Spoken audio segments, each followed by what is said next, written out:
Hello friends, स्वागत है आपका हमारे यूट्यूब चैनल लर्न विथ मुस्कान पर। सबसे पहले तो थैंक यू सो मच हमारे चैनल के साथ जुड़ने के लिए, हमें इतना सपोर्ट करने के लिए।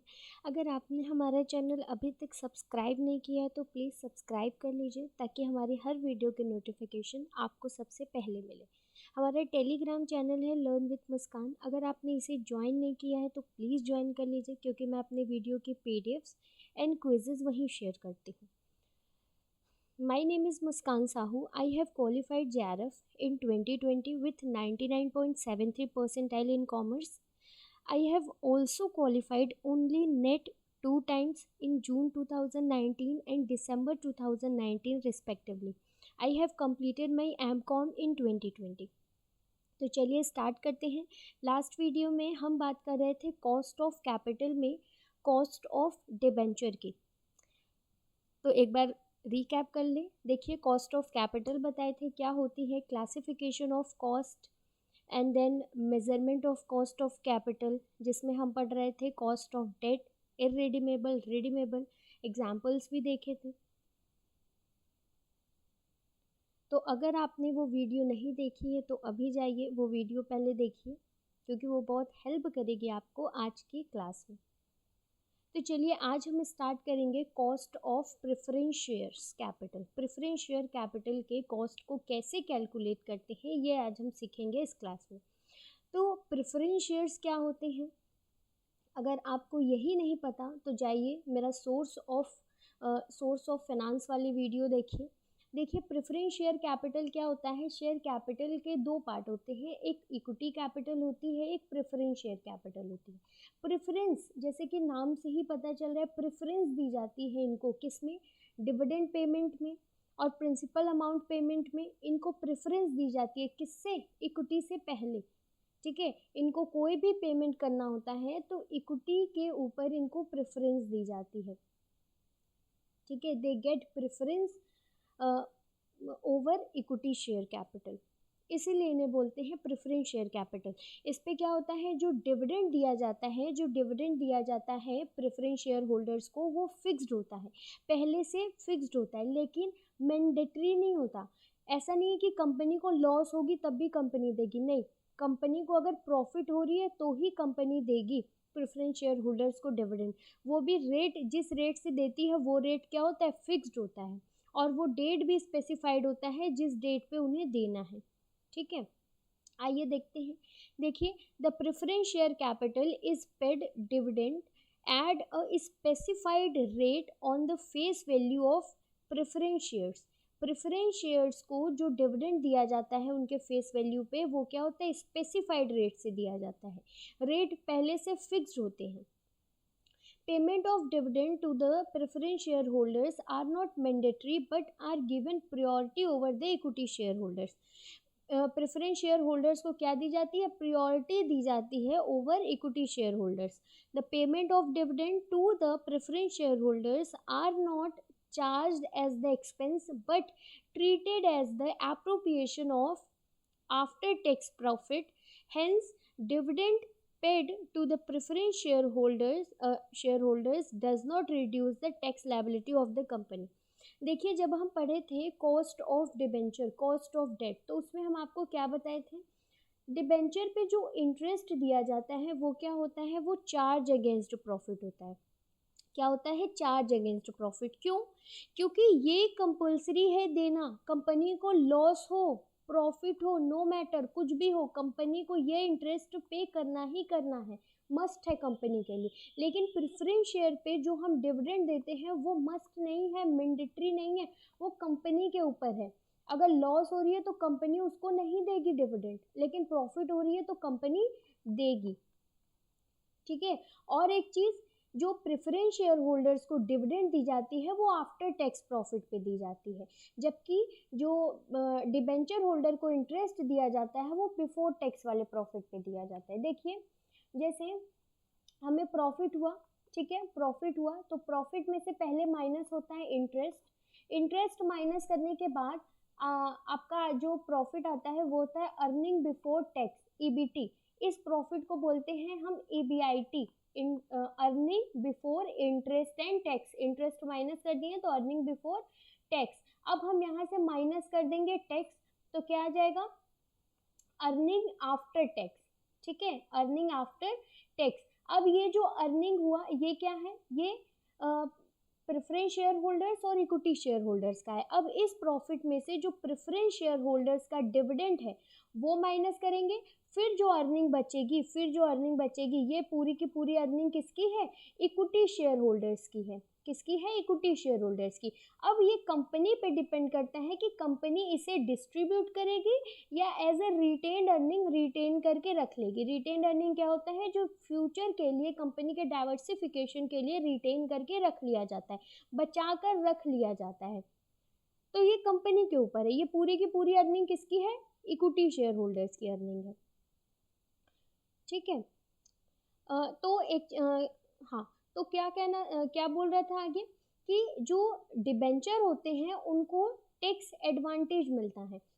टैक्स डिबेंचर होने की वजह से कंपनी का जो टैक्स लायबिलिटी है वो रिड्यूस होता है। कैसे, देखिए, अगर कंपनी की 1 lakh earning before interest and tax है, इसमें से हम इंटरेस्ट माइनस कर दिए, सपोज 50,000 का इंटरेस्ट था, सपोज करिए, तो कितना आया, 50,000 आया हमारा ईबीटी। अब इसमें से हमें टैक्स माइनस करना है, सपोज 10% का टैक्स है। ठीक है, तो हम कितना देंगे, 5,000 देंगे, राइट। 5,000 हम दिए क्या, टैक्स। लेकिन अगर यहाँ पर ये 50,000 न होता, अगर यहाँ पे ये 50,000 न होता तो कंपनी को कितना टैक्स देना होता, तो कंपनी का प्रॉफिट होता 1 लाख, इंटरेस्ट तो देना नहीं है, डायरेक्ट टैक्स माइनस करना होता है, कितना, 10% का टैक्स, यानी 10,000। तो देखिए यहाँ ये आ जाता है आपका क्या, 90,000।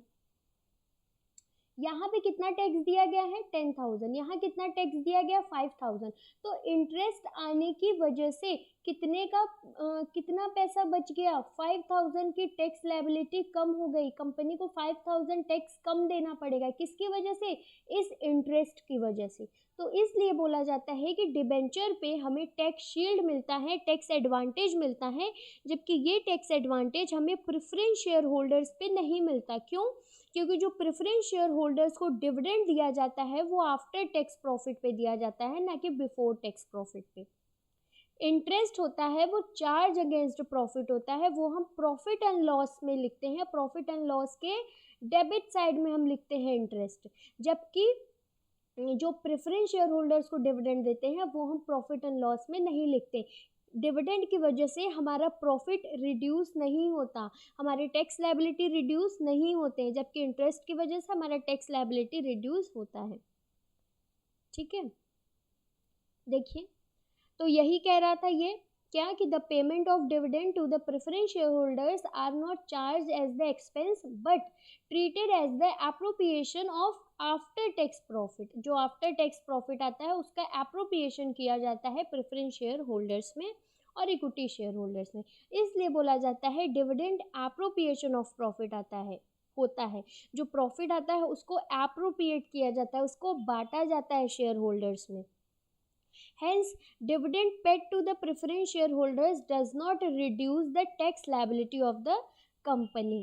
ठीक है, अब देखिए प्रेफरेंस शेयर होल्डर्स जो cost of preference share capital है वो 2 तरीके से निकलता है, या हम बोले प्रेफरेंस शेयर कैपिटल का जो कॉस्ट है वो 2 प्रेफरेंस शेयर पे कैलकुलेट किया जाता है। एक होता है रिडीमेबल, एक इररिडीमेबल। रिडीम मतलब इसका क्या होगा, एक एक्सपायरी पीरियड होगा, एक फिक्स पीरियड होगा जिसके बाद इन शेयर कैपिटल को रिडीम करना होगा। जबकि इररिडीम कंपनी पूरे लाइफ में इनका प्रिंसिपल अमाउंट पे नहीं करेगी, जबकि पूरे लाइफ में कंपनी सिर्फ और सिर्फ इन्हें डिविडेंड देगी। जब कंपनी बंद होगी तभी इनका पेमेंट होगा। जबकि रिडीमेबल प्रेफरेंस शेयर का पेमेंट कब होता है, एक फिक्स एक्सपायरी डेट के बाद, इनका जो पीरियड है वो फिक्स्ड होता है। ठीक है, तो आइए देखते हैं। अगर डिबेंचर वाली क्लास नहीं देखी है तो प्लीज़ देख लीजिए, इसमें बहुत हेल्प होगी। देखिए क्या फॉर्मूला है इसमें cost of preference share capital निकालने का, प्रेफरेंस डिविडेंड अपॉन में एनपी, या इसको आप बोल सकते हैं P0। देखिए हम क्या बोले थे, कैसे इसका फॉर्मूला याद रखना है, कितना खर्च किया, हम देखते हैं कितना खर्च किए, किसके लिए, कितना हमें यूज़ करने के लिए मिला, ठीक है, कितना यूज़ किया, कितना खर्च किया अपॉन में कितना यूज़ किया, कितना पैसा यूज़ करने के लिए हम कितना खर्च कर रहे हैं, ठीक है, वही हमारी क्या होगी, कॉस्ट होगी। और परसेंटेज में निकालना है तो मल्टीप्लाई 100, ठीक है, कितना खर्च किए ऊपर, कितना यूज़ किए नीचे। अब कंपनी क्या की, अगर सपोज करिए कंपनी ने 100 रुपये वाले प्रेफरेंस शेयर्स इशू किए, ठीक है, 100 रुपये वाले प्रेफरेंस शेयर्स इशू किए, तो कंपनी ने इसको इशू करने के लिए, प्रेफरेंस शेयर इशू करने के लिए, मार्केट में लाने के लिए, मार्केट में फ्लोट कराने के लिए कुछ फ्लोटिंग चार्जेस कंपनी देती है। फ्लोटिंग चार्जेस मतलब कि जो कंपनी की शेयर्स हैं, डिबेंचर हैं, उनको मार्केट में फ्लोट कराने के लिए, या हम बोले charge of raising capital, capital raise करने के लिए कंपनी जो एक्सपेंस करती है उसे हम बोलते हैं फ्लोटिंग चार्जेस। तो सपोज कंपनी ने ब्रोकरेज दी 2 रुपये, ठीक है, एडवर्टीजमेंट की दी 2 रुपये, पर शेयर की बात कर रहे हैं हम। प्रिंटिंग दी, मतलब जो डॉक्यूमेंट वगैरह हैं उनका लगा 3 रुपये, ठीक है, कुल मिला के 2 2 4 3 7 रुपये, कितना आ गया, 7 रुपये तो कंपनी ऐसे ही दे रही है, तो कंपनी के हाथ में कितना आएगा, 93 रुपीज़। कंपनी इशू की 100 रुपये वाले शेयर्स, कंपनी ने इशू किया 100 रुपये वाले शेयर्स, लेकिन ये सब एक्सपेंस भी उनके ऊपर कर रही है, तो ये पैसा कहाँ जाएगा, ये भी तो कंपनी के पास से ही जा रहा है। तो कंपनी सोची कि हमें मिलेगा 100 रुपये, लेकिन कंपनी इस 100 रुपये के लिए इतने सारे खर्चे कर दी, तो वो माइनस तो हम करेंगे ही। तो आखिर में हमारे पास कितना पैसा आया, 93 रुपीज़ हमें मिला यूज़ करने के लिए, ठीक है। प्रेफरेंस शेयर कंपनी ने इशू किया है 100 रुपये वाले, जिसमें से ब्रोकरेज दे दी 2 रुपये, एडवर्टीजमेंट पे 2 रुपये लग गए, प्रिंटिंग पे 3 रुपये लग गए, तो कुल मिला के 7 रुपये ऐसे ही फ्लोटिंग एक्सपेंस हो गए, फ्लोटिंग चार्जेस हो गए। तो उसे माइनस करने के बाद एक्चुअल में जो कंपनी के हाथ में आया वो क्या होगा, नेट प्रोसीड, ठीक है, उसे हम बोलते हैं नेट प्रोसीड, की नेट पैसा कंपनी के हाथ में कितना आया, कितना एक्चुअल में उसे यूज़ करने के लिए मिला वो हम लिखेंगे, और एक्चुअल में कितना वो खर्च कर रहा है कंपनी वो हम ऊपर लिखते हैं, ठीक है। तो अगर इररिडीमेबल है तो कंपनी को पेमेंट तो कभी करना नहीं है, प्रिंसिपल अमाउंट सिर्फ और सिर्फ क्या देना है, डिविडेंड देना है जब तक कंपनी की लाइफ है। तो कंपनी सिर्फ एकमात्र एक ही खर्चा करिए, क्या, प्रेफरेंस डिविडेंड, और किसे यूज़ करने के लिए, नेट प्रोसीड के लिए। परसेंटेज निकालना है तो मल्टीप्लाई 100, ठीक है, फॉर्मूला समझे रहेंगे तो याद करने में आसानी होगी। आइए एग्जाम्पल देख लेते हैं। देखिए, a company issues 10% 10,000 non redeemable preference shares, non redeemable है, ठीक है, नॉन रिडीमेबल या इररिडीमेबल बोलिए। 10,000 इशू किए, कंपनी ने इशू की 10,000 प्रेफरेंस शेयर्स, जो कि क्या है, नॉन रिडीमेबल है। 100 रुपीज़ ईच, 100 रुपये के हैं एक shares. The marketing and other cost, marketing and other cost उस पर लग गए, अंडर राइटिंग कमीशन 2 रुपये, तो 100 रुपये पे हम 2% निकालेंगे तो 2 रुपये आ जाएगा। ब्रोकरेज 1%, तो 100 पे 1% निकालेंगे तो 1 रुपये। एंड अदर एक्सपेंस अमाउंट 10,000, तो 10,000 किस पे लगा, इस 10,000 प्रेफरेंस शेयर्स पे ना, तो ये कितना आ जाएगा, 1 रुपये। 10,000 अदर एक्सपेंस किया 10,000 प्रेफरेंस शेयर्स पे, तो कितना आ गया, 1 रुपये पर शेयर।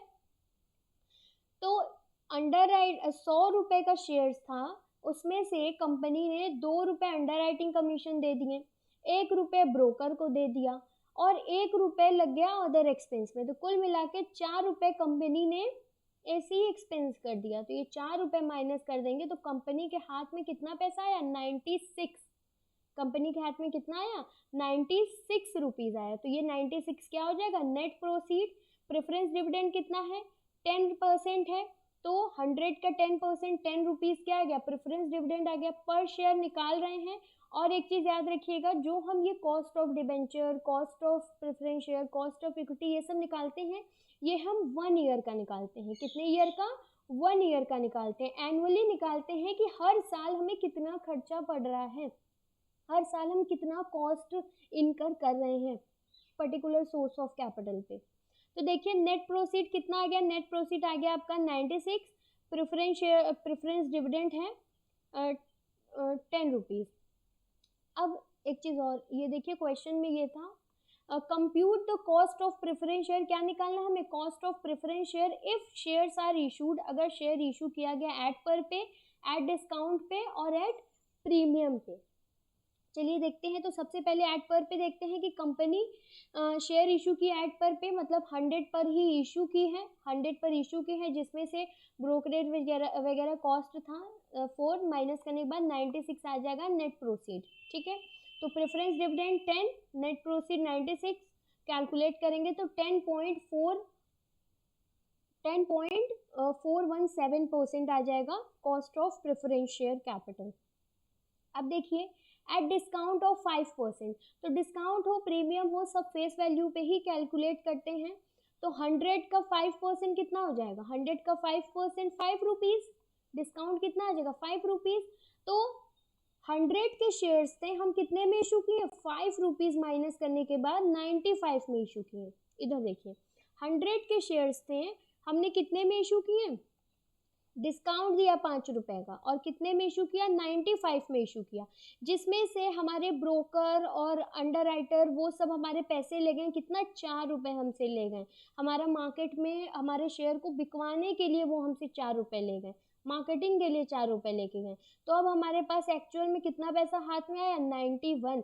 तो नेट प्रोसीड कितना हो जाएगा, 91। तो इस केस में हमारा नेट प्रोसीड कितना हो गया, 91। प्रेफरेंस डिविडेंड 10 ही रहेगा, नेट प्रोसीड 91, और परसेंटेज में निकालना है तो मल्टीप्लाई 100 करेंगे, आंसर कितना आ जाएगा 10.988%। अब देखिए एट प्रीमियम, अगर प्रीमियम पे इशू किया है तो 100 रुपए के शेयर्स थे, 5% प्रीमियम पे, मतलब 5 रुपए ज़्यादा पे इशू किया, 105 पे इशू किया, जिसमें से ब्रोकर अंडरराइटर ये सब कितना ले गए, 4 रुपए ले गए। माइनस करने के बाद हमारे हाथ में कितना आया, 101। तो नेट प्रोसीड कितना हो जाएगा, 101। देखिए जो भी फ्लोटिंग चार्जेस वगैरह का रेट है कुछ नहीं बोलेगा तो हम फेस वैल्यू पर ही कैलकुलेट कर देंगे। सपोज बोल दिया कि इशू प्राइस पे निकालना है हमें, तो इशू डिस्काउंट पे हो प्रीमियम पे हो जिस पे भी हो तब हम इशू प्राइस पे कैलकुलेट करेंगे। लेकिन अगर कुछ नहीं बोला है तो उस केस में 100 फेस वैल्यू जो है इसी पर ही हम जितने भी फ्लोटिंग चार्जेस के परसेंटेज हैं इसी पे ही कैलकुलेट करेंगे, और डिस्काउंट हो प्रीमियम हो ये सब फेस वैल्यू पर ही हमेशा कैलकुलेट होते ही हैं। तो चलिए देखिए इसका नेट प्रोसीड कितना आ गया, 101 आ गया। प्रेफरेंस डिविडेंड 10 ही है, अपॉन में 101, 100 से मल्टीप्लाई करेंगे परसेंटेज निकालने के लिए, तो आंसर क्या आ गया 9.910। तो ये हम किसका पढ़े, ये हम पढ़े हैं इररिडीमेबल प्रेफरेंस शेयर कैपिटल का कॉस्ट हमें कैसे कैलकुलेट कर सकते हैं। देखिए न्यूमेरिकल बहुत इजी आता है यूजीसी नेट के एग्जाम में, या तो आता ही नहीं है, तो थोड़ा बहुत देख लीजिएगा इजी क्वेश्चन, और फॉर्मूला ज़रूर याद रखिएगा क्योंकि फॉर्मूला याद रखना मस्ट है। और एक चीज़ मैं कहना चाहूँगी, सब बोलते हैं कि पेपर 1 पे जिसका अच्छा कमांड हुआ उससे ही पेपर क्रैक होगा, लेकिन हम बोलते हैं कि पेपर 2 पे कमांड होना ही उतना ही ज़रूरी है, क्योंकि आगे जाके हमें पेपर 1 नहीं पढ़ाना, पेपर 2 पढ़ाना है। अगर हमारा पेपर 2 स्ट्रॉन्ग हुआ तो हमें आगे जाके बेनिफिट करेगा और साथ में हमें इस पेपर में भी हेल्प करेगा। तो ठीक है पेपर 1 पे फोकस करिए, लेकिन पेपर 2 पे ही उतना ही फोकस आपका होना चाहिए। अरे ये तो हमारा बेस सब्जेक्ट है, इसी से तो हमने पढ़ाई की हुई है, तो जब यही हमारा वीक होगा तो कहाँ से एग्ज़ाम क्लियर होगा। बेसिक पे ध्यान रखिए, बेसिक्स देखिए, कॉन्सेप्ट क्लियर करिए, कोई डाउट होता है तो हमसे पूछिए, नहीं तो गूगल करिए, पढ़ते रहिए बढ़ते रहिए। चलिए आइए देखिए, हमने इररिडीमेबल प्रेफरेंस शेयर कैपिटल की बात कर ली, अब किसकी बात करेंगे, रिडीमेबल। रिडीमेबल मतलब क्या, जो एक फिक्स पीरियड के बाद पेमेंट करना है, जिनका एक पीरियड होता है, एक फिक्स पीरियड होता है कि इतने ही पीरियड तक ये प्रेफरेंस शेयर कैपिटल हमारे कंपनी में रहेंगे, उसके बाद हमें इनका पेमेंट कर देना है। तो ये देखिए फॉर्मूला मिलता है जुलता है एकदम किसकी तरह, कॉस्ट ऑफ डिबेंचर की तरह। कॉस्ट ऑफ डिबेंचर का जो हम देखिए, केडी कॉस्ट ऑफ डिबेंचर के लिए होता है, KP cost of preference share, KE cost of equity और K R cost of retained earning के लिए डिनोट करने के लिए हम यूज़ करते हैं। ठीक है, ये देखिए फॉर्मूला सेम है प्रेफरेंस डिविडेंड की तरह, सॉरी कॉस्ट ऑफ डिबेंचर की तरह। कॉस्ट ऑफ डिबेंचर में क्या फॉर्मूला होता है, कॉस्ट ऑफ डिबेंचर का अगर हम फॉर्मूला लिखें तो इंटरेस्ट, एक मिनट इधर लिखते हैं, देखिए कॉस्ट ऑफ डिबेंचर निकालने का फॉर्मूला क्या होता है, interest 1 minus tax rate plus RV minus NP upon N wholly divided by RV plus NP upon 2। अब यहाँ केपी निकालने का क्या फॉर्मूला है, cost of preference shares, preference dividend है, यहाँ इंटरेस्ट तो है नहीं, 1 माइनस टैक्स रेट करेंगे नहीं, क्यों, क्योंकि यहाँ पे हमें कोई भी टैक्स एडवांटेज नहीं मिलता, ये आफ्टर टैक्स प्रॉफिट पे कैलकुलेट किया जाता है, plus RV minus NP upon N wholly divided by RV plus NP upon 2। तो यहाँ आरवी क्या है, रिडीमेबल वैल्यू, एनपी क्या है, नेट प्रोसीड, ये एन क्या है, नंबर ऑफ ईयर्स, कितने साल का, number of years of the life of preference shares, कितने साल का प्रेफरेंस शेयर है, वो हुआ एन, और ये है इन दोनों का एवरेज। अब हम समझेंगे कि क्यों ऐसा करते हैं, यहाँ पर RV plus N P upon N और RV plus N P upon 2 क्यों करते हैं, हालांकि ये हम कॉस्ट ऑफ डिबेंचर में पढ़ाए हैं, यहाँ फिर से बता देते हैं। देखिए हम क्या बोले थे आपको कि फॉर्मूला हम कैसे लिखते हैं, कितना खर्च किया ऊपर और कितना यूज किया वो नीचे लिखते हैं, ठीक है। तो अब कॉस्ट ऑफ प्रेफरेंस शेयर निकालने के लिए हम क्या लिखते हैं, फॉर्मूला हम लिखते हैं preference dividend plus RV minus NP upon N wholly divided by RV plus NP upon 2। तो ये तो समझ में आता है, प्रेफरेंस डिविडेंड हम खर्च कर रहे हैं प्रेफरेंस शेयर होल्डर्स पे, ये क्या है, ये क्यों लिख रहे हैं हम। देखिए जब भी जैसे कंपनी ने 100 रुपये पे इशू किया शेयर, ठीक है, उसको रिडीम किया 150 पे, कितने पे रिडीम किया, 150, तो कंपनी ये 50 रुपये दे रही है ज़्यादा ना, कंपनी क्या कर रही है, 50 रुपये ज़्यादा दे रही है, तो क्या ये कंपनी की कॉस्ट नहीं हुई, क्या ये प्रेफरेंस शेयर होल्डर्स पे कंपनी खर्च नहीं कर रही है, खर्च कर रही है, तो ये भी तो कंपनी का कॉस्ट ही हुआ। तो यहाँ पे हम देखते हैं कि कंपनी कितना ज़्यादा दे रही है, जितना वो ली है उससे, तो वो भी तो कंपनी का खर्च हुआ, कंपनी 100 रुपये ली और 150 दे रही है, तो ये 50 रुपये एक्स्ट्रा जो कंपनी दे रही है वो भी तो कंपनी की कॉस्ट ही है। कितने सालों के लिए दे रही है, सपोज करिए अगर 10 साल के प्रेफरेंस शेयर कैपिटल है, इसका मतलब कि कंपनी 10 सालों के लिए उनको ये 50 रुपये एक्स्ट्रा दे रही है, कितने सालों के लिए, 10 सालों के लिए, 10 सालों का खर्चा कंपनी को ये 50 रुपये पड़ रहा है, तो 10 साल में जब कंपनी को 50 रुपये पड़ रहा है तो एक साल में कितना पड़ेगा, 5 रुपये, एक साल में कितना पड़ेगा, 5 रुपये। तो यही तो यहाँ पे कैलकुलेट करते हैं। देखिए हम बोले कि कंपनी ने 100 रुपये वाले प्रेफरेंस शेयर को रिडीम करते समय 150 दिया, मतलब कंपनी ने इशू किया था 100 रुपये पर शेयर और कंपनी रिडीम कितने पे कर रही है, 150 पे, ली तो 100 रुपये है, दे कितना रही है, 150 रुपये दे रही है, 50 रुपये ज़्यादा दे रही है उनको।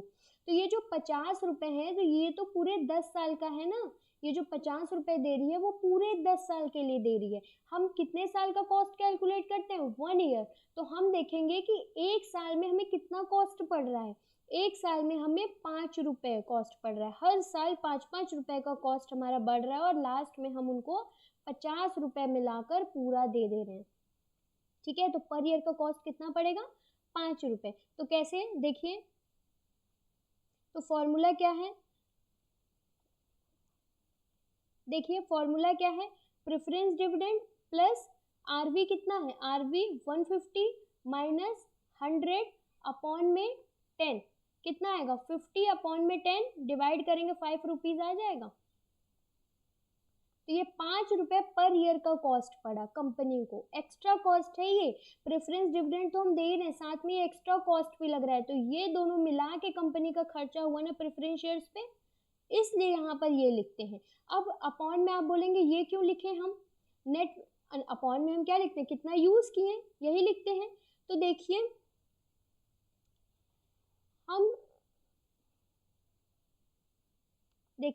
हम क्या बोले, हम अपॉन में कितना क्या लिखते हैं, कितना हम यूज़ किए, और ऊपर क्या लिखते हैं, कितना हम खर्च किए। तो खर्च किए वाला तो समझ में आ रहा है, ये दोनों कंपनी का कॉस्ट है, ठीक है, ये समझ में आ रहा है। अपॉन में हम ये एवरेज क्यों ले रहे हैं, ये हम एवरेज क्यों ले रहे हैं, कंपनी तो यही यूज़ कर रही है, आप बोलेंगे कंपनी तो जो ली है 100 रुपये वही यूज़ कर रही है, लेकिन हम कहेंगे कि नहीं, कंपनी ये भी यूज़ कर रही है।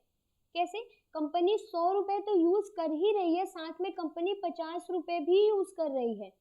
कंपनी 100 रुपये ली, ठीक है, वो बोली कि हम 10 साल के बाद आपको 150 रुपये देंगे, तो ये जो 50 रुपये एक्स्ट्रा कंपनी दे रही है अपने प्रेफरेंस शेयर होल्डर को, वो कंपनी पूरे साल यूज़ भी तो कर रही है। ये 50 रुपये पूरे 10 साल तक यूज़ करेगी, 10 साल यूज़ करने के बाद कंपनी उसको उन प्रेफरेंस शेयर होल्डर्स को लास्ट में दे रही है वो 50 रुपये। तो कंपनी 100 रुपये तो यूज़ ही कर रही है, कंपनी ये 50 रुपये एक्स्ट्रा जो 50 रुपये उनको दे रही है वो भी कंपनी ही यूज़ कर रही है, ठीक है। तो हम ये नहीं कह सकते कि कंपनी सिर्फ और सिर्फ 100 रुपये यूज़ कर रही है, हम ये भी नहीं कर सकते कि कंपनी सिर्फ और सिर्फ 150 यूज़ कर रही है, कंपनी इन दोनों का एवरेज यूज़ कर रही है। या हम बोलें, देखिए हम क्या बोलें कि कंपनी 100 रुपये ली, 150 पे रिडीम कर रही है, ठीक है। तो ये 50 रुपये कंपनी क्या कर रही है, उनको एक्स्ट्रा जो 50 रुपये दे रही है वो कंपनी 10 सालों तक यूज कर रही है। मतलब कि अगर ये 10 साल का है, ये 10 साल का है, तो हर साल 5-5 रुपए कंपनी क्या हो रहा है, हर साल कंपनी का खर्चा 5-5 रुपए बढ़ रहा है ना, हर साल कंपनी का 5-5 रुपए ड्यू हो रहा है, हर साल ड्यू हो रहा है। लास्ट वाला तो ड्यू ही नहीं होगा, क्योंकि जैसे ड्यू होगा कंपनी पेमेंट कर दे रही है।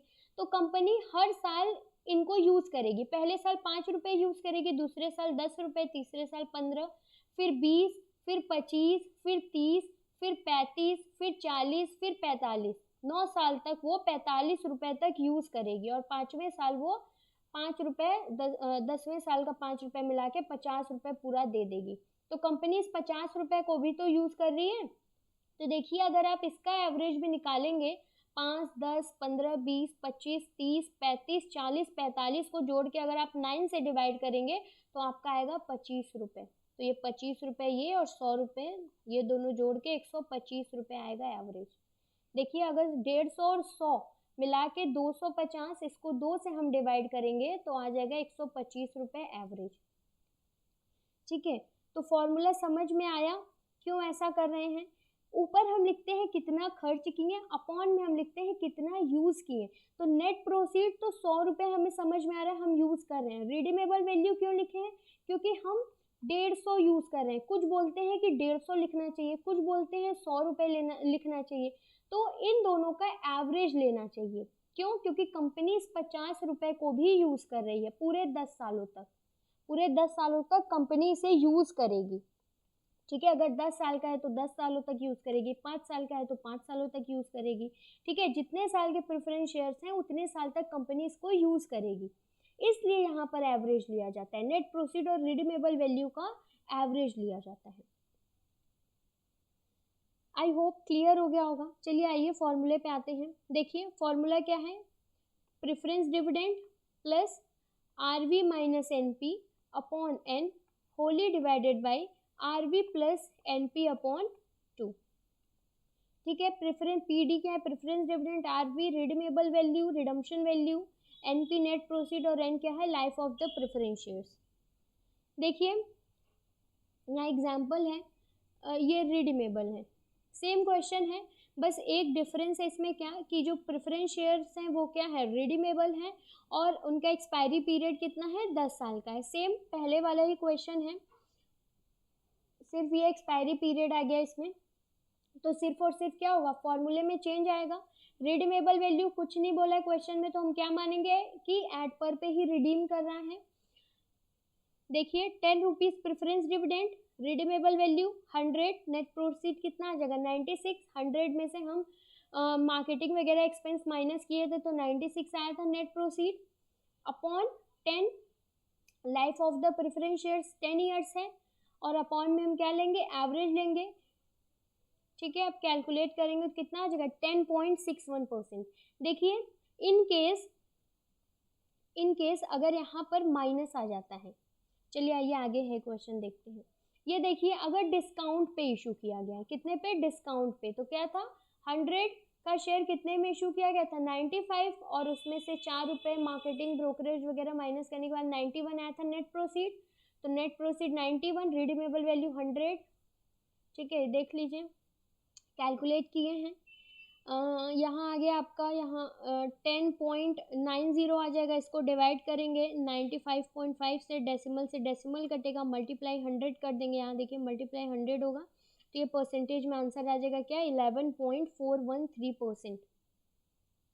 अब यहाँ देखिए, यहाँ पर रिडीमेबल वैल्यू कितनी है 100 है, नेट प्रोसीड कितनी है 101 है। तो यहाँ पे कंपनी का फायदा हो रहा है, नुकसान नहीं हो रहा है। यहाँ कंपनी का ये खर्चा नहीं है, कंपनी को ये फायदा हो रहा है। कैसे, कंपनी 101 रुपये ली, कंपनी 101 रुपये ली, नेट प्रोसीड कितना 101, इसका मतलब कंपनी 101 रुपये ली जनता से, पब्लिक से, लेकिन उसको दे कितनी रही है 100 रुपये। तो 1 रुपये कंपनी क्या कर रही है, फायदा ले रही है, 1 रुपये फायदा ले रही है। कितने सालों में, 10 सालों में। तो 1 साल का फायदा उसका कितना हो जाएगा 0.10। ठीक है, देखिए कैसे कैलकुलेट किए हैं। ये देखिए, ये इसको कैलकुलेट करेंगे तो क्या आ जाएगा 10 अपॉन में, नहीं सॉरी 1 अपॉन में 10 प्लस 1 अपॉन में 10 डिवाइड करेंगे, यहाँ डेसिमल लगेगा तो कितना आ जाएगा 10.10।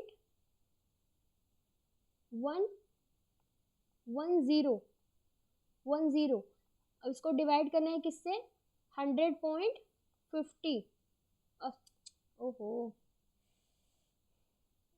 क्या कर रहे हैं, देखिए 10 प्लस ब्रैकेट में माइनस में आएगा, माइनस कितना आएगा 0.10 अपॉन में 100.50। ये देखिए यहाँ पे ये 100 में से 101 जाएगा तो माइनस में आएगा, तो कितना आ जाएगा -1 अपॉन में 10, तो डिवाइड करेंगे तो आ जाएगा -0.10। अब प्लस माइनस माइनस कर देंगे तो 9.90 अपॉन में 100 अपॉन 50, डेसिमल से डेसिमल मल्टीप्लाई 100 करेंगे तो आपका परसेंटेज में आंसर कितना आ जाएगा 9.85। ठीक है, तो ज़रूरी नहीं है कि ये खर्चा ही हो, कभी कभी ये फ़ायदा भी बन जाता है कंपनी के लिए।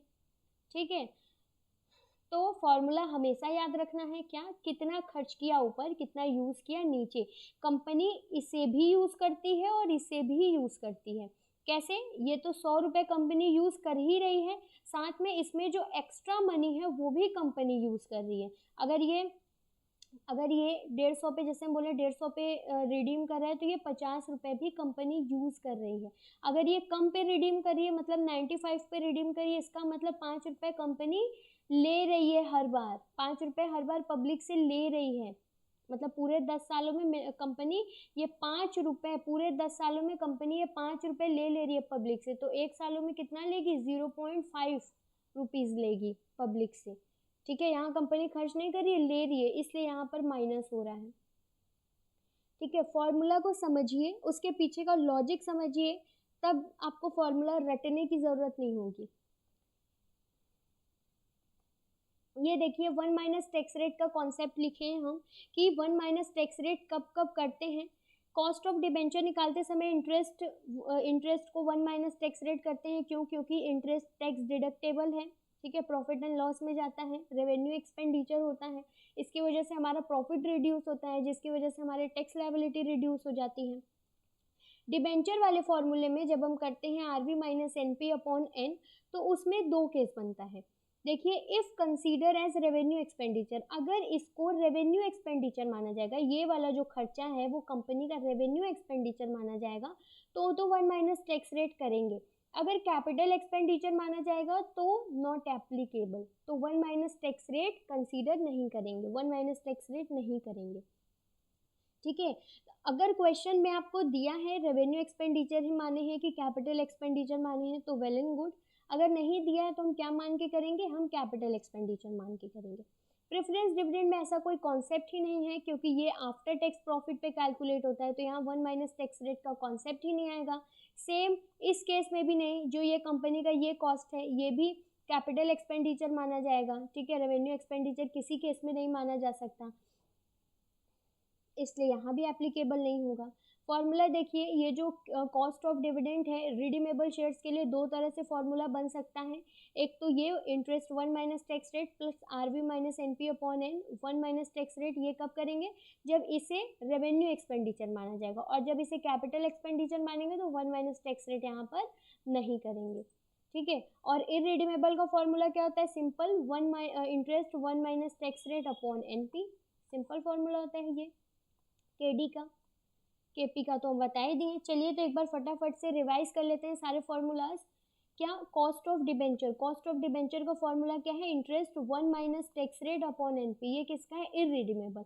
अगर रिडीमेबल होगा तो interest 1 minus tax rate plus RV minus NP upon N Holi divided by RV plus NP upon 2, ठीक। अगर इसे कैपिटल एक्सपेंडिचर माना तो ठीक है फॉर्मूला, अगर रेवेन्यू एक्सपेंडिचर माना तो 1 माइनस टैक्स रेट करेंगे यहाँ पर भी।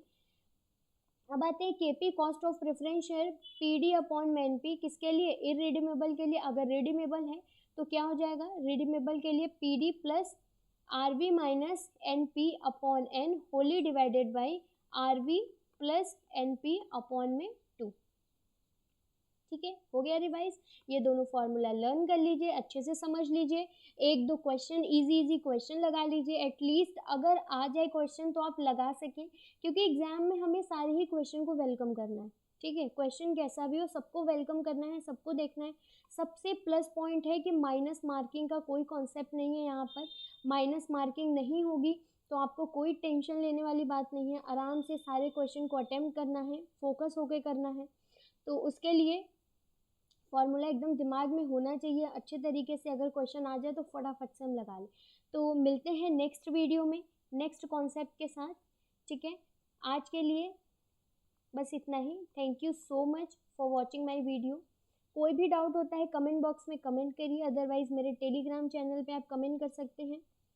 मिलते हैं नेक्स्ट वीडियो में नेक्स्ट कॉन्सेप्ट के साथ। See you soon, happy learning.